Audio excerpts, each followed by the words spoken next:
New Mexico Correctional Facility is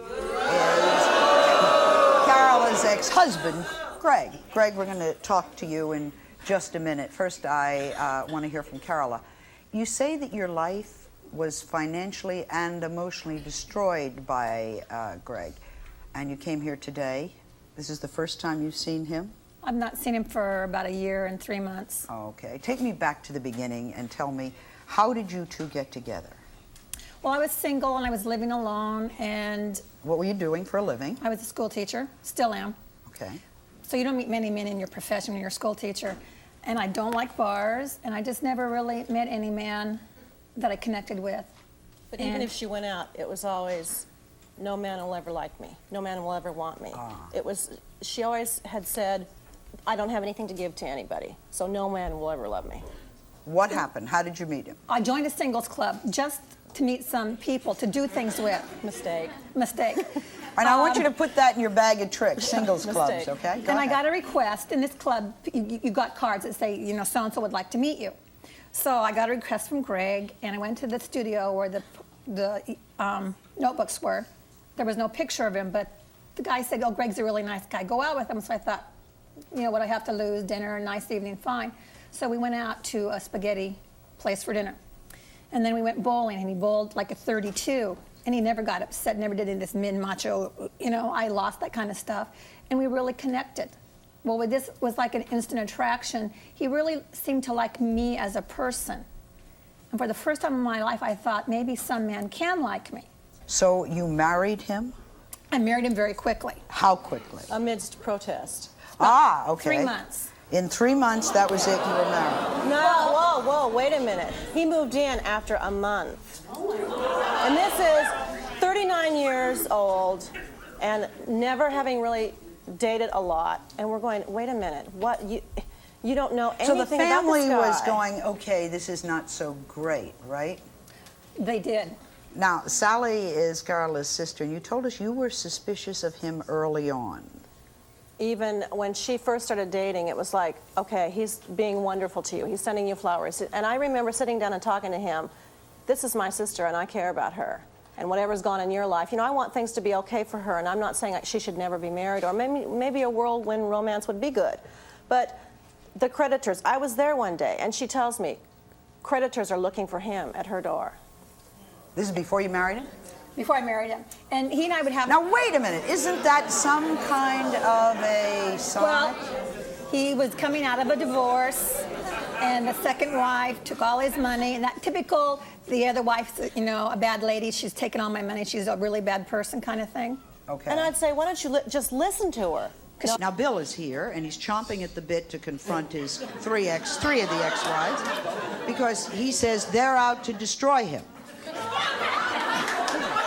I want to talk first to some of his ex-wives and find out why they feel this way. This is Nancy.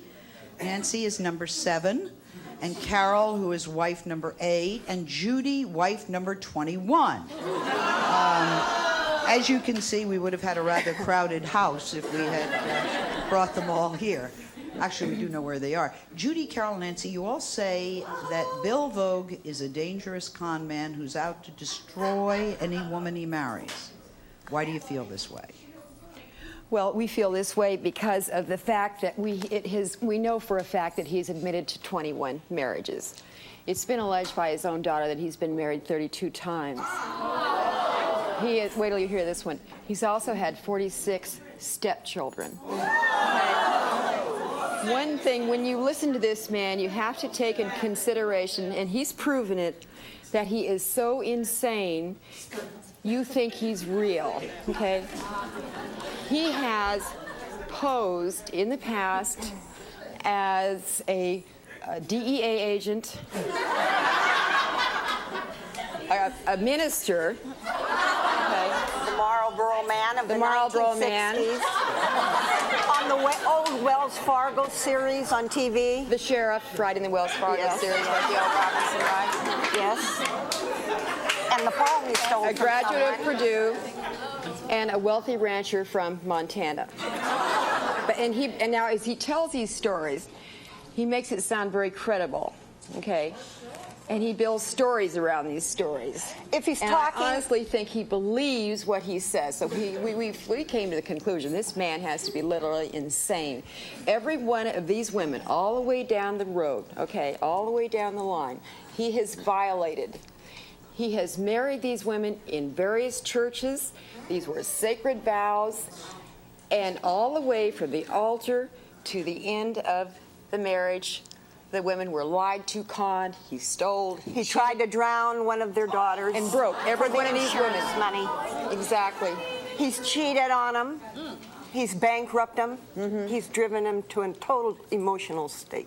Ex-wife number 14, Martin, is still paying off $14,000. Of You know, $250,000 in debt he left. There are, what he will hold say a to the minute, there are woman. 21 different stories, but let me just,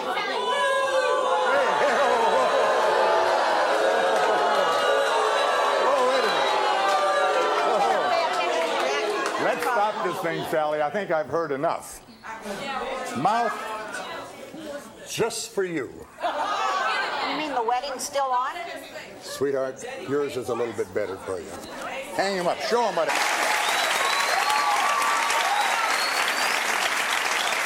how did you do that? We're pretty happy. How did you do We're that? pretty happy about that.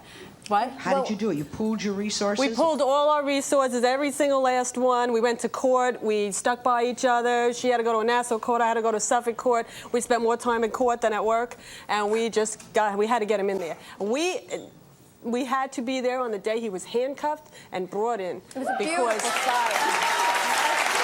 We want him. But the news isn't good. The news is not good, right? No. Unfortunately, justice only served a little bit of time. He's on a work release He's on a program. work release program. But wait. He is in love again. And if this girl has a Rolex Cellini watch, it belongs to me. All right? Well, he's out on what they call a work release program. He spends the weekends in jail. Now, mind you, they have a choice, too. If they want to spend the week in jail and get out on the weekend. Expert, Dr. Gilda Carl. Dr. Carl, if it were me, and I don't have to be a psychologist, I would say anybody who answers a personal ad or goes to a single club or who uses those computer dating service is whacked out of their head, because you can meet people like this.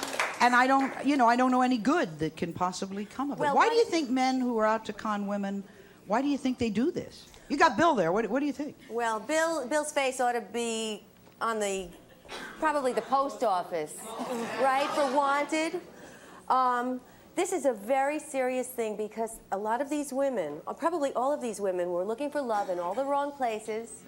And what happened with all of them is that they were looking for the man of their dreams, and they wanted to find him immediately. And we all know it has to start with friendship first and love later. But they were in such hurries, as you had said earlier, that within months they ended up married. They ended up going off and doing what they thought they wanted to do. The man of their dreams. It kept coming out again and again and again. He was everything I dreamed about. And so they didn't take the time of getting to know him. Now, you have said